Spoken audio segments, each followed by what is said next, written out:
Jan media ന്യൂസിലേക്ക് സ്വാഗതം.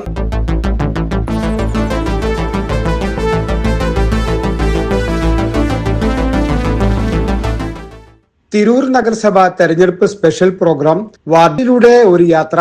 ഇന്ന് വാർഡ് 1 പൊറൂർ തിരൂർ താഴെപ്പാലത്തു നിന്നും MS റോഡിലൂടെ പോയാൽ എത്തുന്ന തിരൂർ നഗരസഭയുടെ 1ാമത്തെ വാർഡാണ് പൊറൂർ ഫാത്തിമ മാത ഹൈസ്കൂൾ സ്ഥിതി ചെയ്യുന്ന ഈ വാർഡ്. ഇവിടെ UDF സ്ഥാനാർത്ഥിയായി കൈപ്പത്തി ചിഹ്നത്തിൽ നാസർ പൊറൂരും LDF സ്ഥാനാർത്ഥിയായി അരിവാൾ ചുറ്റിക നക്ഷത്രം ചിഹ്നത്തിൽ ഷാഫി മാടമ്പാട്ടും NDA സ്ഥാനാർത്ഥിയായി ശശിധരൻ താമര ചിഹ്നത്തിലുമാണ് മത്സരിക്കുന്നത്. രാഷ്ട്രീയ ചൂടിലും വ്യക്തിബന്ധങ്ങൾ സൂക്ഷിക്കുന്നതിൽ സ്ഥാനാർത്ഥികൾ മാതൃകയാകണം. തിരഞ്ഞെടുപ്പിൽ മത്സരിച്ച് ജയിച്ചു കഴിഞ്ഞാൽ വാർഡിലെ ജനങ്ങളെ രാഷ്ട്രീയത്തിന് അതീതമായി സഹായിക്കണമെന്ന് വാർഡിലെ സരസ്വതി ടീച്ചറും മറ്റ് അംഗങ്ങളും സ്ഥാനാർത്ഥികളെ ഓർമ്മിപ്പിച്ചു. തിരൂർ നഗരസഭയിലെ വാർഡ് 1 പൊറൂരിൽ നിന്നും ഐക്യ ജനാധിപത്യ മുന്നണിയുടെ സ്ഥാനാർത്ഥിയായി ഞാൻ കൈപ്പത്തി ചിഹ്നത്തിൽ മത്സരിക്കുകയാണ്.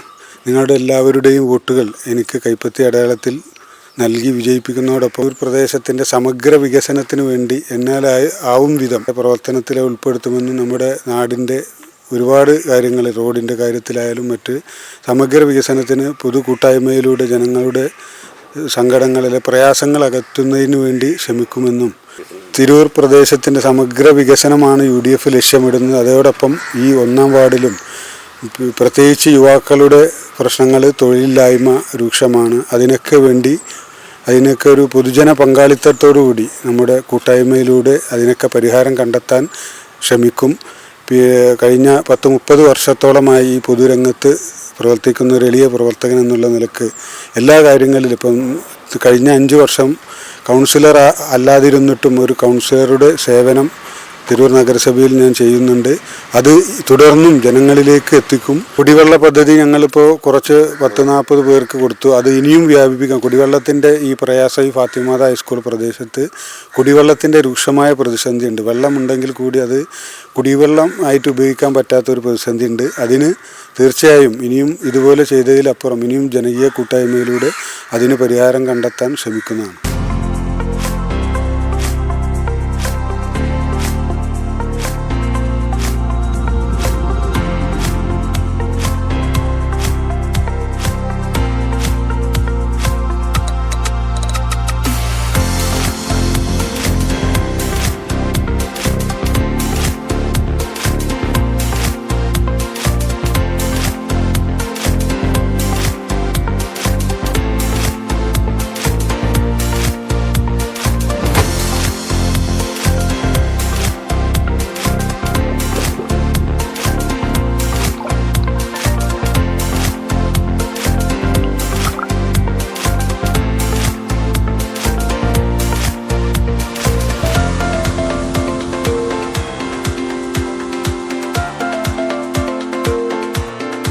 ഈ വാർഡിനെ സംബന്ധിച്ച് പറയുകയാണെങ്കിൽ ഈ വാർഡിൽ ഒരുപാട് പ്രശ്നങ്ങളുണ്ട്. ജനങ്ങളെ അകറ്റുന്ന കുടിവെള്ള പ്രശ്നം, പാർപ്പിടം ഇല്ലാത്ത ഒരുപാട് ആളുകളുണ്ട്. അപ്പോൾ അതിനൊക്കെ ഒരു പരിധി വരെ ഞങ്ങൾ ജനകീയ കൂട്ടായ്മയിലൂടെ പരിഹാരം കണ്ടെത്താൻ ഈ കഴിഞ്ഞ 5 വർഷമായി ശ്രമിച്ചുകൊണ്ടിരിക്കുകയാണ്. ഇപ്പോൾ കുടിവെള്ളത്തിൻ്റെ പ്രശ്നം ഫാത്തിമാത ഈ ഭാഗങ്ങളിൽ കുടിവെള്ളത്തിൻ്റെ രൂക്ഷമായ പ്രതിസന്ധിയുണ്ട്. അത് പരിഹരിക്കുന്നതിന് വേണ്ടി കൂട്ടായ്മയിലൂടെ ഒരുപാട് ആളുകളെ 10-42ഓളം ആളുകളെ കുടിവെള്ള പ്രശ്നത്തിന് പരിഹാരം കാണാൻ സാധിച്ചു. വീടില്ലാത്തവർക്ക് വീട് നിർമ്മിച്ച് നൽകാൻ സാധിച്ചിട്ടുണ്ട്. അപ്പോൾ ഇനിയും ഒരുപാട് വികസന പ്രവർത്തനങ്ങൾ നമ്മൾ ഈ 1ാം വാർഡിൽ ചെയ്യേണ്ടതായിട്ടുണ്ട്. അതിനൊക്കെ പരിഹാരം കാണുന്നതിന് വേണ്ടി ശ്രമിക്കും. അതുകൊണ്ട് എല്ലാവരുടെയും പിന്തുണയോടുകൂടി ഇനി പാർപ്പിടമില്ലാത്ത പിന്നെ ജീവകാരുണ്യ പ്രവർത്തനങ്ങൾ, ചികിത്സാ ധനസഹായങ്ങളൊക്കെ ഞങ്ങൾ ഒരുപാട് കാലങ്ങളോളായിട്ട് ചെയ്യുന്നതാണ്. അപ്പോൾ നിങ്ങൾക്കറിയാം, ഞാൻ 30 വർഷത്തോളമായി ഞാൻ പൊതുരംഗത്ത് പ്രവർത്തിക്കുന്ന ആളാണ്.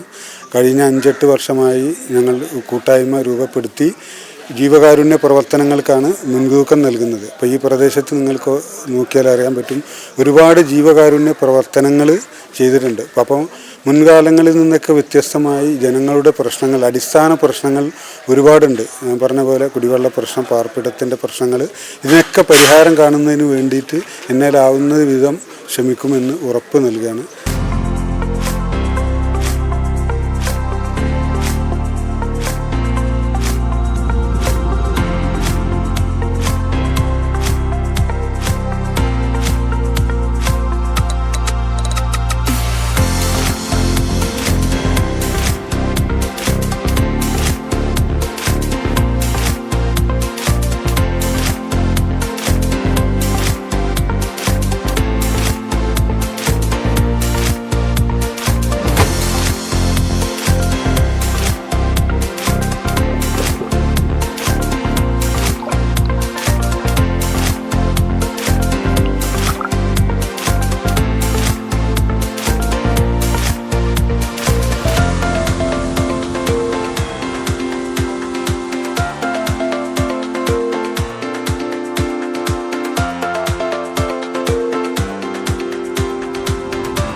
ഞാൻ ഇടതുപക്ഷ സ്ഥാനാർത്ഥിയായിട്ട് ഒന്നാം വാർഡിൽ മുനിസിപ്പാലിറ്റിയിൽ ഒന്നാം വാർഡിൽ മത്സരിക്കുകയാണ്.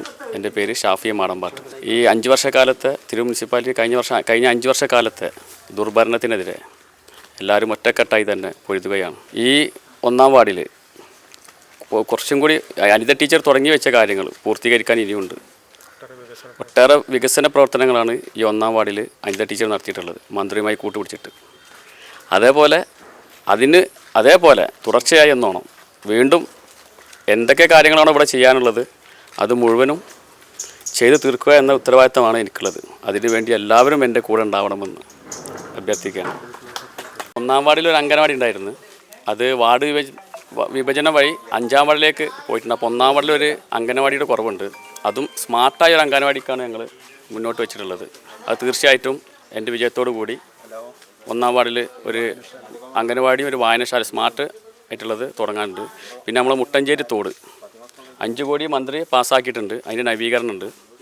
പിന്നെ നമ്മളെ MES റോഡ് കാലാകാലങ്ങളായിട്ട് പൊളിഞ്ഞു കിടക്കുന്ന MES പോകുന്ന റോഡുകൾ അതൊന്ന് നവീകരിക്കാനുണ്ട്. ചെറിയ ഇടവഴികൾ കോൺക്രീറ്റ് ചെയ്യുന്ന പദ്ധതികൾ ഉണ്ട്. അങ്ങനെ കുറച്ച് കാര്യങ്ങൾ ഇനിയും ചെയ്യാനുണ്ട് ഒന്നാം വാർഡിൽ. പിന്നെ ഏറ്റവും ഇമ്പോർട്ടൻ്റ് ഒന്നാം വാർഡിലെ എല്ലാ വീടുകളിലും കുടിവെള്ളം എത്തിച്ചു കൊടുക്കും. തീർച്ചയായിട്ടും എല്ലാ വീടുകളിലും ഒരു കുടിവെള്ളം ഇല്ലാത്ത വീടുണ്ടാവില്ല ഒന്നാം വാർഡിൽ. നമ്മുടെ ഒന്നാം വാർഡിൽ നമ്മുടെ ഇടതുപക്ഷ സ്ഥാനാർത്ഥിയായിട്ട് മത്സരിക്കുന്നത് നമ്മുടെ മുഹമ്മദ് ഷാഫി മാടമ്പാട്ടാണ്. അപ്പോൾ എൻ്റെ വികസനത്തിൻ്റെ തുടർച്ചയെന്നോണം നമ്മുടെ സ്ഥാനാർത്ഥിയെ വിജയിപ്പിക്കുക എന്നുള്ളതാണ് നമ്മുടെ കർത്തവ്യം. നമ്മുടെ ഈ പ്രദേശം എന്ന് പറയുന്നത് പൊറൂർ എന്ന് പറയുന്നത് നമ്മുടെ MESൻ്റെ അവിടെ നിന്നും കൂടി പോകുന്ന ജനമൈത്രി റോഡിൽ തുടങ്ങി നടുവിലങ്ങാടിയുടെ പ്രദേശവും പൊറൂരും ഫാത്തിമാത ഏരിയയും കൂടിച്ചേർന്നാണ് നമ്മുടെ ഈ ഒന്നാം വാർഡ്. അതിൻ്റെ മുന്നേ നമുക്ക് നമ്മുടെ തറയപ്പറമ്പ് ഭാഗം കൂടി ഉണ്ടായിരുന്നു. അപ്പോൾ അത് വിഭജനത്തിൻ്റെ ഭാഗമായിട്ട് ഇപ്പോൾ അത് 5-ാം വാർഡിലേക്ക് മാറിയിരിക്കുന്നു. ഇവിടെ പറഞ്ഞ പോലെ തന്നെ അംഗനവാടി 5-ാം വാർഡിലാണ് ഇപ്പോൾ സ്ഥിതി ചെയ്യുന്നത്. കാരണം 1-ാം വാർഡിലായിരുന്നു, അത് വിഭജനത്തിൻ്റെ ഭാഗമായിട്ട് 5-ാം വാർഡിലേക്ക് പോയി. അപ്പോൾ ഇവിടെ ഒരു സ്മാർട്ടായിട്ടുള്ള ഒരു അംഗനവാടി കൊണ്ടുവരും. അപ്പോൾ എൻ്റെ 5 വർഷത്തെ വികസന കാഴ്ചപ്പാടിൽ ഒരുപാട് പ്രവർത്തനങ്ങൾ ചെയ്യാൻ പറ്റിയിട്ടുണ്ട്. മുനിസിപ്പാലിറ്റി മാത്രമല്ല, നമ്മുടെ വാർഡിൽ മന്ത്രി ഉള്ളതുകൊണ്ട് മന്ത്രിയുടെ ഫണ്ടും കൂടി നമുക്കത് ഉപയോഗപ്പെടുത്താൻ കഴിഞ്ഞിട്ടുണ്ട്. പ്രധാനമായിട്ടും നമ്മുടെ ട്രസ്റ്റ് പ്ലാസ റോഡ് 1,05,00,000 രൂപ അതിന് ചെലവഴിച്ചിട്ടുണ്ട്. നടുവിലങ്ങാടി വള്ളിക്കാഞ്ഞിരം റോഡിന് 2.5 കോടി രൂപ ചെലവഴിക്കാൻ പറ്റിയിട്ടുണ്ട്. അതുമാത്രമല്ല, ഈ ഫാത്തിമാതയുടെ താഴെ പ്രദേശങ്ങൾ മുഴുവൻ വെള്ളക്കെട്ട് രൂപപ്പെടുന്നതാണ്. അപ്പോൾ അതിൻ്റെ ഭാഗമെന്നോണം മന്ത്രിയുമായി ഇടപെട്ട് തിരുവനന്തപുരത്തൊക്കെ പോയി 5 കോടി രൂപ ഞങ്ങൾ ആ തോടിൻ്റെ നവീകരണത്തിന് വേണ്ടി സാധിച്ചെടുക്കാൻ എൻ്റെ കൗൺസിലർ എന്ന രീതിയിൽ എനിക്ക് സാധിച്ചിട്ടുണ്ട്. അതിൻ്റെ പ്രവർത്തനങ്ങൾ തീർച്ചയായിട്ടും ഈ വെക്കേഷൻ ആയാലും ഈ മാർച്ച് മാസം കഴിഞ്ഞാൽ അതിൻ്റെ പ്രവർത്തനമായിട്ട് മുന്നോട്ട് പോകും. Media news Tirur.